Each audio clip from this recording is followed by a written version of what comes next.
बड़ी welcome welcome back to the channel. मेरा नाम है विजय लक्ष्मी और मैं हूँ एक बैंकिंग एस्पिरेंट।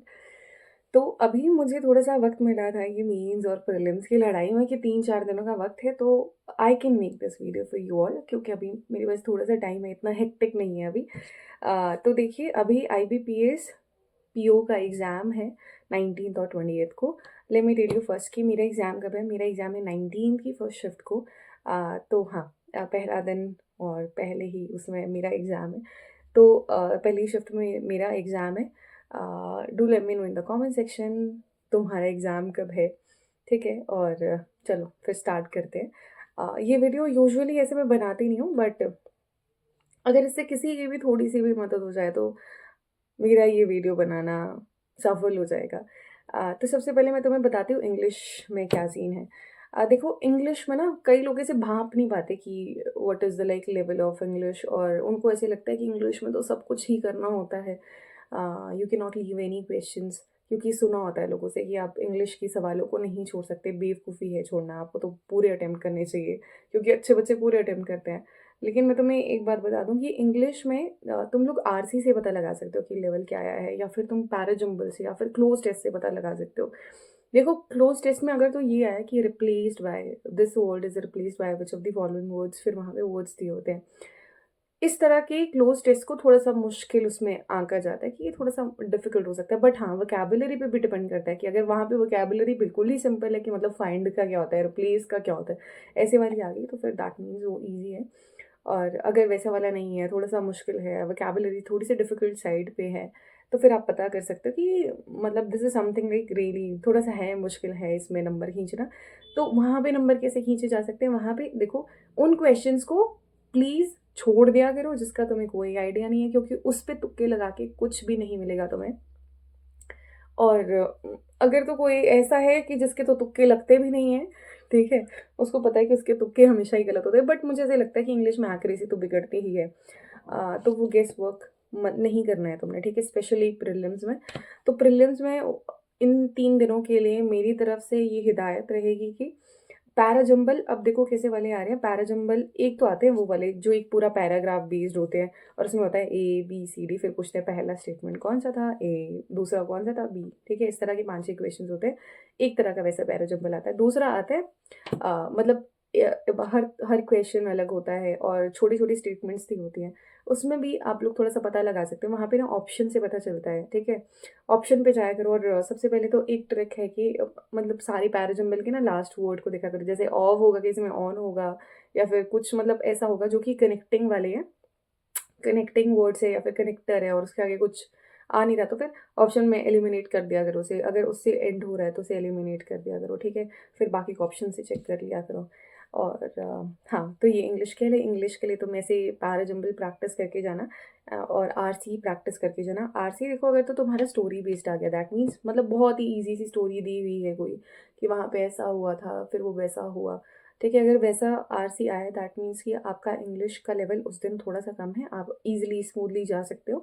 अगर कुछ ऐसे इंटरप्रिटेशन बेस्ड आरसी आया है कि बहुत ही ध्यान से पढ़ना पड़ रहा है, इंटरप्रेट करना पड़ रहा है, बहुत ही डीपली घुस के, फिर भी समझ नहीं आ रहा है कि ये होगा या फिर ये होगा, तो ये वाले आरसीज़ को थोड़ा-सा मॉडरेट लेवल पे रखा जाता है, ठीक है? तो इट इज़ कंप्लीटली फाइन अगर तुम कुछ क्वेश्चंस इंग्लिश में छोड़ भी दो, क्योंकि नेगेटिव करने की मतलब कोई कोई सेंस नहीं बनता नेगेटिव करने का अगर वो आ ही नहीं रहा है, ठीक है? उसके बाद क्वांट्स में आते हैं। क्वांट्स के लिए देखो पिछली बार तो आईबीपीएस पीओ में क्वांट्स का लेवल बहुत ज़्यादा मुश्किल था।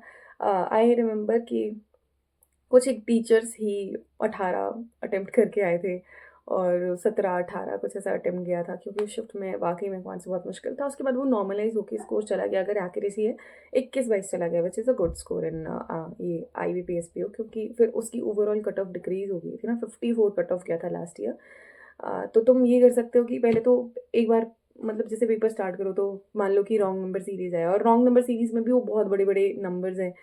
तो देखो कि कोशिश करो कि प्रीलिम्स में तो रॉन्ग नंबर सीरीज़ छोड़ दिया करो। मैं छोड़ देती हूँ क्योंकि मेरा रॉन्ग नंबर सीरीज़ अच्छा नहीं है, तुम अपना देख लेना तुम्हारा क्या है।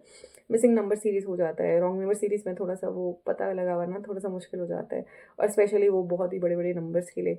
और फिर हाँ, फिर देखो कि अप्रॉक्सिमेशन है, नहीं है, नहीं है। अगर अप्रॉक्सिमेशन सिम्प्लीफिकेशन पेपर में नहीं है दैट मीन्स कि मुश्किल आया है पेपर, और मान लो फिर डीआई भी हिलाने लायक नहीं है, फिर अरिथमेटिक ही आपको उठाना पड़ेगा ना, क्योंकि कुछ तो करना है ना पेपर में।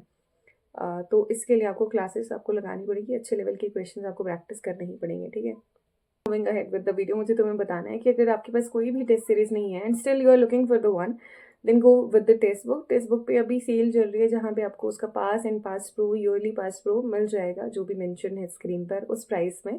अगर आप मेरा कोड अप्लाई करते हैं WTV10, आपको उससे एक्स्ट्रा 12% ऑफ मिल जाएगा।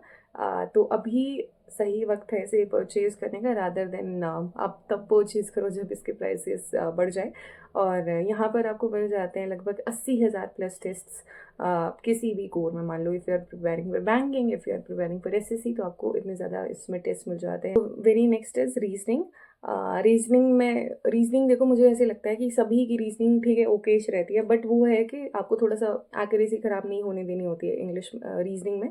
और एग्ज़ाम में तो क्या रहता है कि एग्ज़ाम में मैंने देखा है, मैं भी ऐसे करती थी कि ईगो पे ले लेना है कि क्वेश्चंस को क्यों नहीं हो रहा, मुझसे तो हो जाना चाहिए था, ठीक है। वहाँ पे जैसे हमें खुद को विद्वान साबित करना है, इसलिए हम उसमें बैठे रहते हैं, और वो हमारी बेवकूफ़ी होती है अल्टीमेटली, और समय हमारा ख़राब हो जाता है इस वजह से।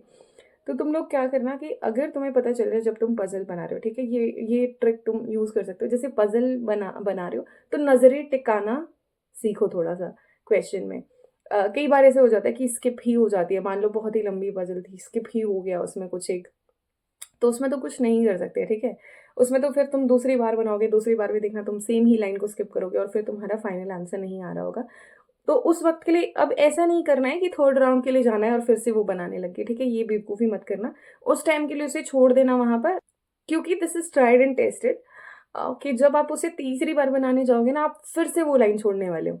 तो उस थोड़े से वक्त के लिए थोड़ा सा पॉज लेके ना बाकी क्वेश्चंस करने चले जाओ, मतलब उसी में मत अटके रहना वहीं पर, मतलब अपना सारा जोर मत लगा लेना, सारा वक्त उसी में ज़ाया मत कर देना। तो बाकी के क्वेश्चंस करना, और जब तुम आओगे, जब तुम्हें दिखेगा कि अच्छा ठीक है, I still got like 2-3-4 minutes, तो तुम आ सकते हो उस पजल में, क्योंकि देखो उस पर तुम्हारी सारी कंडीशंस नोट डाउन है पहले की, तुम्हें वो ऑलरेडी तुमने रीड की होगी, और तुम्हें पता है कि नहीं बन रहा था, कहाँ नहीं बन रहा था। फिर जब तुम उसे फिर से पढ़ोगे ना, देखना तो तुम्हें वो लाइन ऑटोमेटिकली दिखेगी, अच्छा यहाँ पे ये लिखा था, इसलिए नहीं हो रहा था। ये मेरे साथ अभी किसी प्रीलिम्स में हुआ था, IBPS क्लर्क के प्रीलिम्स है, there was this one line, उसमें लिखा था कि वो नहीं वहाँ पे बैठता है उसके उसमें। मैंने एक बार बनाई, दूसरी बार बनाई, मैं देख रही हूँ यार ये बैठ रहा है, लेकिन क्यों नहीं आ रहा है ये, फिर एक क्वेश्चन क्यों क्यों मैच ही नहीं कर रहा था, फिर मैंने उस क्वेश्चन को क्लियर किया, मैं आगे बढ़ी। फिर जब मैं दोबारा से आई, मैंने देखा वो वहाँ पे नहीं बैठ रहा था, उसने लिखा था कि वो नहीं बैठ रहा है वहाँ पे। तो हाँ, और ये ऐसा होता है कि अजम्पशंस हम इसलिए लेके जाते हैं क्योंकि हम इतने तरह के क्वेश्चंस प्रैक्टिस करते हैं घर पे, और फिर हमको होता है कि ठीक है इसमें तो यही लिखा होगा, आगे तो यही लिखा होगा, लेकिन हाँ, इस तरह के फिर वो नज़र टिकाना सीखना, इसी को कहते हैं कि आपको नज़र टिका के देखना है। और अगर नहीं टिकी है उस वक्त पे, मतलब वो नहीं है समय तुम्हारा कि तुम्हारी नज़र टिकी रहे, तो तुम आगे के बाकी क्वेश्चंस करो, और कोशिश करना कि मतलब वन गो में, तो देखो PO का एग्ज़ाम है, ठीक है, PO के एग्ज़ाम में ऐसा रहता है कि इसका सेक्शनल भी कम जाता है, सेक्शनल कट ऑफ्स होती है ना, वो कम जाता है, बट ओवरऑल कट ऑफ इसका ज़्यादा रहता है। तो सेक्शनल तो क्लियर कर ही दोगे अगर तुम्हारा कोई सब्जेक्ट मुश्किल है, कोई एक, मान लो एक तुम्हें इंग्लिश ख़राब लगती है, या फिर तुम्हें for the sake of like कि तुम्हें को आर्ट्स ख़राब लगती है, तो इसका सेक्शनल लो जाता है, मतलब इतना ज़्यादा नहीं तुम देखोगे कि वो 20 नंबर चले गया था सेक्शनल, ऐसा कभी भी नहीं होता। 10 नंबर के नीचे ही सेक्शनल रहता है हार्डली, मतलब ऐसा बहुत ही ईजी आ गया तो फिर 10 नंबर, 11-12 ऐसे जाता है। तो it is easy to crack. तो all the very best, practice a lot of questions, और देखना तुम्हारा बढ़िया से पेपर हो जाएगा। ठीक है, मैं तुम्हें मिलती हूँ अगली वीडियो में, और तब तक के लिए अपना ख्याल रखिएगा। Bye bye, take care.